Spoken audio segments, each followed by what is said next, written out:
What if you were given the power to go back and change history, to rewrite the books, and to transform cards that were originally non-holographics into holographic cards? It's alive!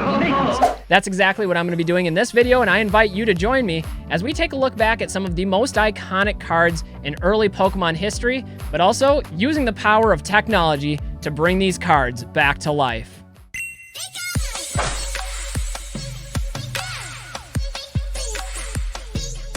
Hey everybody, what's up from Pokemon Classics, reminding you that the classics never go out of style.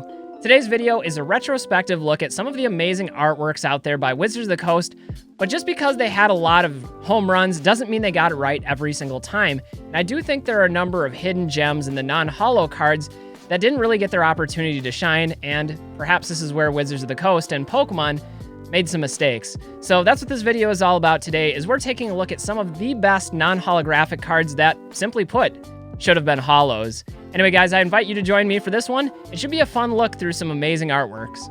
Now, before we dive into our very first card, I just want to throw out a quick disclaimer. These are all my personal choices and opinions, and I know there's a lot of other worthy cards out there.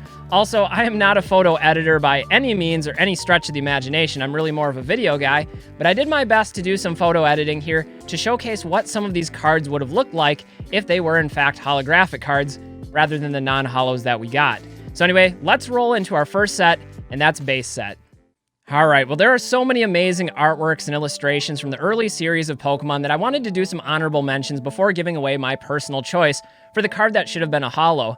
And when it comes to base set, my two honorable mentions are first Dragonair, and there really doesn't need to be an explanation here. It's an amazing artwork. I know it's very popular with people, especially with the rainbow background to it. But then my other choice is Electabuzz, and Electabuzz is because of its playability.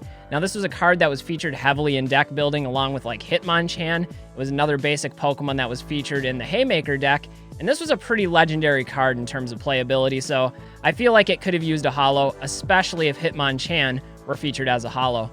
But when it comes to the card that I would have featured as the holographic card, it's got to be Arcanine. Now, Arcanine is an amazing Pokemon. I know a lot of people out there are obsessed with Growlithe and Arcanine, and with good reason. I mean, if you look at this card, it's got 100 hit points. It carries some really heavy attack damage, especially for early base set. It's really one of the first legendary Pokemon, or at least it was intended to be, before things were revised. I think in the original Ancient Mew scene, Pokemon the First movie, they actually showed Arcanine on the tablet as a potential legendary. So there's a lot to like about this card, and it looks beautiful in holographic form. Moving into the jungle set, we have a bit of a mismatch with these next two, but my first honorable mention would have to be Lickitung. Now, Lickitung is a basic Pokemon with 90 HP, so it's actually very playable in the card game, but also there's just not many appearances of Lickitung in the early WOTC series of Pokemon, and I feel like this is a place where Lickitung could have been shown some love with its own holographic card. Now, my other choice is a bit more obvious, but Butterfree as a Stage 2 evolution, but also its prominence in the anime, I think make two good reasons why this one deserves a holographic card, especially over something like Venomoth, which did actually receive a holo in the jungle set. Now, my personal choice, though, for which card in jungle deserves a holo would have to be Rhydon. And my biggest reasoning is that in the jungle set, there is only one type that is not given a holographic or a rare card, and that happens to be fighting. So for representation, for the sake of diversity in the set building, I think Rhydon deserved a holo here. It also has 100 HP, and that illustration just looks really good. Rhydon is running right to the camera, attacking the viewer, and I think it's just a great perspective for the artwork. So that's my selection for jungle. Now, one of the difficulties with jungle and with fossil set is that all of the non-holo rares were the same exact illustrations as the holographic counterparts, so that just leaves it to commons and uncommons. So looking at fossil set, I would have gone with Arbok and Weezing as my honorable mentions, given their first appearance and their significance to Team Rocket within the anime. I think a lot of kids, myself included, were really excited to see these Pokemon for the first time, and so I think a holographic would have just added a little bit extra excitement to that initial viewing of these two cards. However, when it comes to the one that I would ultimately choose for a holographic, it's got to be Golem. Again, Golem is another Stage 2 evolution. It does 100 damage, and there were only a handful of cards at this point in Pokemon's release that had that kind of attack power. Granted, it's a self-destruct attack, so it's not exactly the type of thing you'd want to play in a deck, but still, it's an amazing card. Also, this illustration with Golem rolling through the lava, it's a pretty unique illustration and one that I think warrants a holographic. Alright, so admittedly, this one's a bit of a cop-out on my part, but when it comes to choosing honorable mentions for the Team Rocket set, I actually chose 3, and they all happen to be the Evolutions cards from the set, including Dark Flareon, Dark Jolteon, and Dark Vaporeon. Quick fun fact for everyone, but Dark Vaporeon would be featured as a holographic card later on in the Legendary Collection set, but I couldn't just choose one without choosing all 3, so there you go, they're in my honorable mentions category. However, I think objectively speaking, there is an artwork in this set that is above and beyond all 3 of these, and that happens to be the Dark Charmeleon card. You'll see it here, but I wrote illustration, illustration, illustration, but this is one of the best ones of all time. You've got Dark Charmeleon stalking the viewer like a velociraptor, its tail flame just circulating around the card itself, and it's beautiful. I think it's almost criminal that we didn't get this card as a holographic, even if as a promo. I think it would have been wild if the W stamp version of this had the holofoil pattern. That just would have been too much, but definitely my choice here for the Team Rocket set. Next, we have the Gym Hero set, and this one was particularly difficult for me. The first choice that I had in my honorable mentions was actually Brock's Onix, and that's because this was one of the most iconic Pokemon that Brock had. And since this set does focus on the gym leaders, it just seems unconscionable to me that they wouldn't feature this card as a holographic. Now, the same is true of Lieutenant Surge's Raichu. This also played a very pivotal role in the anime, in the story. And also, when it comes to the artwork on this one, I think this is just a top-tier artwork of Raichu with the Thunderbolt in the background. Besides the Dark Raichu from Team Rocket, this has got to be one of my favorites, definitely deserving of a holographic card. The one that I would have personally chosen, though, has got to be the Rocket Snorlax, for a number of reasons. First of all, Rocket Snorlax is a very popular card. Snorlax in general, very popular Pokemon. Also, there weren't a lot of appearances of Snorlax at this point in the card game. I think at this point the only other one was the Jungle holographic and non-holo card released, and this one is just a lot more interesting. You've got a sleepy Snorlax passed out in a pile of trash and food on the floor. It almost looks like a messy college dorm room, and there's just a lot more to take in and to appreciate about this artwork, so this is the one I would choose for the holographic. I've said it before and I'll say it again, but Gym Challenge has to be one of my all-time favorite sets, and a large reason why has to do with the artworks. Take these two for example, you've got Erica's Ivysaur, an uncommon, and Giovanni's Pinsir, one of the non-holo rares, and both these cards are just breathtaking. And it's not even that they're popular Pokemon, because they're not, more so it has to do with the scenery or the environment in which these Pokemon are placed. Ivysaur is hanging out in the roses, and you've got Pinsir out in the forest trees, and they're just really special. The only thing that would make them even better is if they got the holofoil treatment. The card that I would choose for the holo here, though, is really a no-brainer, and that's gotta be Sabrina's Gengar. This is not only a popular Pokemon in Gengar, but it's also an amazing illustration. And I know you could make the argument that we had a Sabrina's Gengar in the previous set, but I think this one would rival it and actually one-up that Sabrina's Gengar.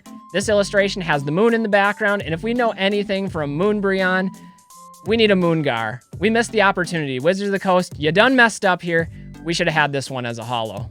Hey guys, before we move on to Generation 2 with the Neo cards in the Johto region, you'll have to let me know if you disagree with any of these or what your choices would be for which cards should have been holo but weren't. Unfortunately, we'll never have that opportunity for a redo, but now's your chance to voice your opinion and let me know your thoughts down in the comments below.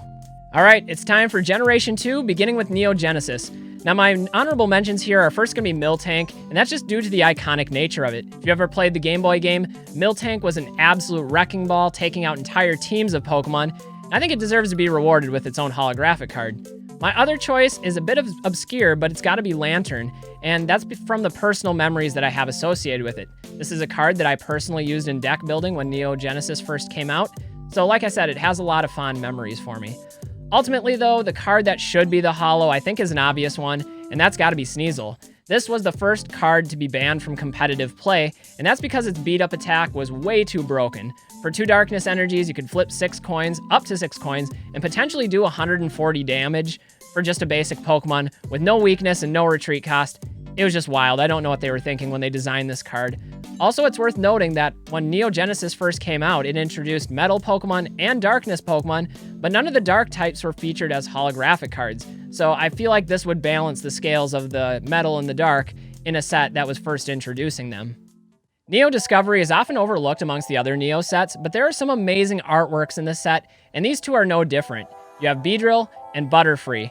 Now, both these cards were originally released as holographic cards in Japanese, but when they were brought over into English, for whatever reason, they're made into non-holographic rares, and so there are two of the only cards that don't have a counterpart as holos.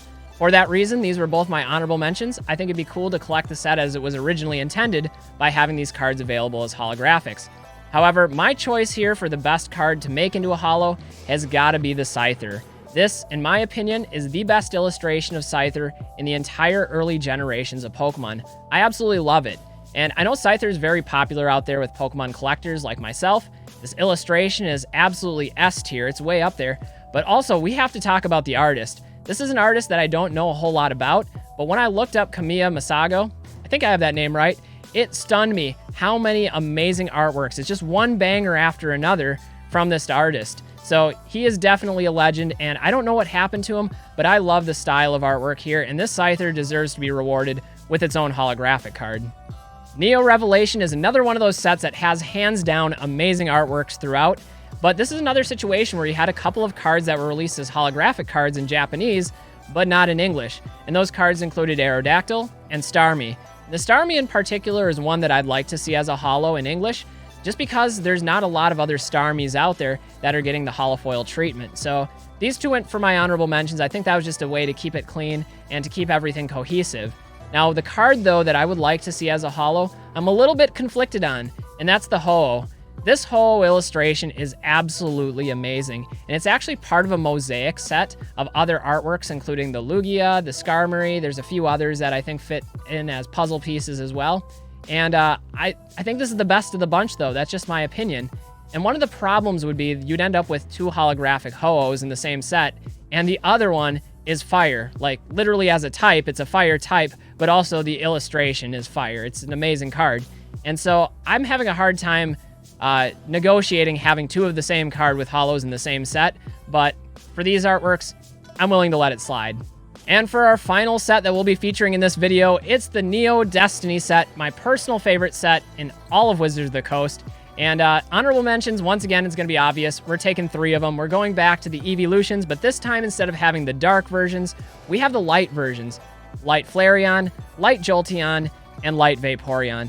Each one of them deserve a holofoil. They're actually only uncommons here, which I think is criminally underrated, especially given how these cards look. In particular, I'm a fan of the Light Jolteon snuggling up with Togepi. I think that's probably the best illustration in the whole set, even though it's not the one that I chose for which card I would give the holographic to. My choice for the holofoil is Light Dragonair, and this one was a tough decision for me. Ultimately, I would have given it to the Light Jolteon, but that just didn't seem fair to the brethren. You know, you can't do that to Vaporeon and Flareon. It's just not fair. So my next choice would have been Dragonair. And Dragonair is a very popular Pokemon. It's a dragon type. It evolves into Dragonite. The illustration is really great. You've got all this wispy white, flowery material around Dragonair, and it's a very majestic pose. So I felt obligated to choose this one, especially since I passed over Dragonair in base set. This is my chance to make it up to you, Dragonair. Anyway, guys, thanks for joining me today for some art appreciation and some what-if speculating on what could have been. Now, Pokemon Company has done some amazing illustrations, some great artwork, and produced some amazing cards, but there were some missed opportunities out there. And I think sometimes people lose out on how truly special and unique the holofoil treatment was back in those early days before we had the secret rares, the gold cards, the rainbow rares, and all these other alternative forms of art.